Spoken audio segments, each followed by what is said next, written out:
Cienījamā Saeimas priekšsēdētāja, kolēģi, godātais Šadurskas kungs. Man jāsaka, ka ministra Kārļa Šadurska darbošanās izglītības un zinātnes ministra amatā, manuprāt, līdzinās remontam Krišāņu barona ielā Rīgā. Remonts ir nepieciešams, taču tā izpildījums un veids, kādā tas tiek darīts, rada iespaidu vai nu par neprofesionalitāti vai par ļaunprātību. Vēl pirms stāšanās ministra amatā jūs ar necieņu izturējāties pret pedagogiem, apgalvojot, ka viņi streiko tikai streikošanas pēc, bez reāla pamata. Diemžēl šodien ir redzams, ka attieksme nav mainījusies. Šā gada 1. septembrī, pirmajā skolas dienā, kad pedagogi sāka savus darba gaitas, jūs apgalvojāt Latvijas sabiedriskajā mēdījā, un šeit es citēju: lielo algu līdz šim saņēmēji būs salīdzinoši procentuāli mazāki ieguvēji, bet viņi būs ieguvēji. Algai nevienam nevajadzētu samazināties. Tie ir jūsu vārdi šā gada 1. septembrī. Šajās dienās jūs apgalvojat, ka reformas mērķis neesot viss bijusi algu celšana, bet skolu tīklu sakārtošana, kas it kā neesot notikusi. Kā izglītības un zinātnes ministram jums vajadzētu zināt, ka uz šo brīdi darbu Latvijā ir zaudējuši jau vairāk kā 400 pedagogu. Tāpat jums vajadzētu zināt arī to, ka darba likums paredz, ka darbinieks par izmaiņām darba nosacījumos ir jābrīdina vismaz mēnesi iepriekš, un skolotāji arī strādā uz darba līguma pamata. Attiecībā uz skolu tīkla sakārtošanu jāsaka, ka tas nekādi nebija iespējams šajā gadā, jo jūs ar reformu nācāt klajā vasaras vidū, lai izvērtētu skolu tīklu un lemtu par tā sakārtošanu līdz 1. augustam, kas bija vēlākais laiks, kurā var brīdināt pedagogus un skolēnus un viņu vecākus. Tas nebija fiziski iespējams. Atbilstoši darba likumam, darbinieks jābrīdina arī par algu samazinājumu, taču mēs zinām, ka skolotāji savas reālās algas, kādus viņi saņems par darbu šā gada septembrī, uzzināja tikai oktobra vidū, praktiski pirms 2 nedēļām. Tas nozīmē ar atpakaļējošu datumu. Un te es gribētu teikt, ka jebkurš no vairākiem tūkstošiem skolotāju, kur alga ir samazinājusies, šobrīd var vērsties Latvijas Republikas tiesās, lai piedzītu no valsts šo te starpību. Cienījamie kolēģi no Zaļo zemnieku savienības, es vēlos vērst jūsu uzmanību uz to, ka vispār, lai skolotāji saņemtu algas par šā gada septembrī paveikto darbu, bija krīzes režīmā jāiesaistās ministru prezidentam un ministru prezidenta birojam.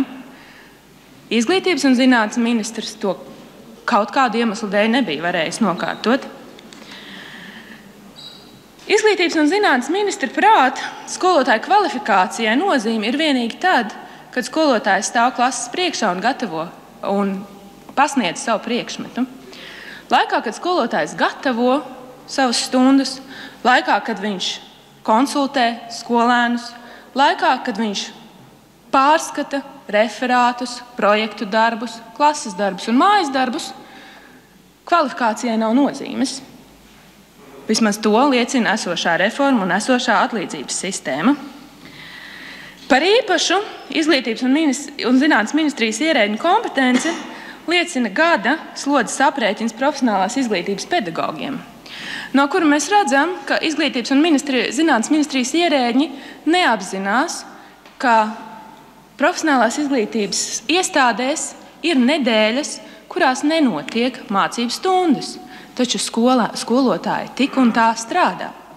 Proti, pēc jūsu šobrīdējā piedāvājuma skolotājiem ir jāstrādā 44 nedēļas gadā, pasniedzot kontaktstundas. Un ja viņš nepasniedz kontaktstundas visas šīs 44 nedēļas, piemēram, šajā nedēļā, kad ir vispārējais skolu brīvlaiks, tad viņš nesavāc nepieciešamo skolotāju slodzi. Bet pedagoģa algu reforma nav vienīgais izglītības un zinātnes ministra varoņdarbs. Mēs esam redzējuši ieceri sūtīt skolēnus skolā jau no 6 gadu vecuma, kas nebija apspriesti ne ar vecākiem, ne ar kādiem ekspertiem, ne veikti kādu pētījumu šajā sakarā. Es varu teikt, ka par šo tēmu veiktie pētījumi citās valstīs apliecina, 6 gadu vecumā bērns ir gatavs apgūt zināšanas, bet viņš nav gatavs nosēdēt 40 vai 45 minūtes skolas solā. Vēl vairāk, bērns tam nav gatavs pat 7 gadu vecumā. Un es gribu jautāt Viņķeles kundzei, Jūs tik daudz vienmēr runājat par pētījumiem un pētījumu nepieciešamību, bet redzams, ka tas attiecas tikai uz citiem. Tad, kad runa ir par jūsu kolēģiem un partijas biedriem, viņiem nav jānāk ne ar kādiem pētījumiem un nav savas idejas jāpamato. Kāpēc tā?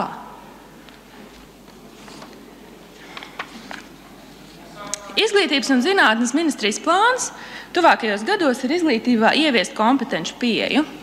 Iespējams, ka tas būtu sasaistāms ar skolas uzsākšanu 6 gadu vecumā, taču jāsaka, ka virzība, ko jūs, ministra kungs, norādat un uz kuru jūs mudināt šobrīd, proti skolu skaita samazināšana, skolu apvienošana un līdz ar to lielāku klašu veidošana, ir pretrunā ar šo kompetenci pieeju. Kompetenci pieeja nav iespējams realizēt, ja uz vienu skolotāju klasē atrodas 30 skolnieki. Sabiedriskajos mēdījos pirms dažām dienām Šedurs kungs jūs nocētāt kādu psihiatrisku diagnozi, kur es šeit no Saeimas tribīnes neatkārtošu, tiem, kuri neinvestē augstākajā izglītībā. Iespējams, ka par šo diagnozi jums ir taisnība. Tikai jāsaprot, vai jūs to bijāt domājis par sevi, par finanšu ministru Danu Reiznieci Ozolu, par ministru prezidentu Mārku Čīnsku vai par visu valdību. Jūs rosināt nekavējoties atlaist no darba pedagogus, kuri nav lojāli un veido nepareizu attieksmi. Šedurs kungs, es domāju, ka jūs esat parādījis to, ka jūs neesat lojāls pret Latvijas pedagogiem un jūsu attieksme pret Latvijas izglītības sistēmu nav pareiza. Tāpēc es domāju, ka šīs ir mūsu tiesības jūs atlaist. Paldies!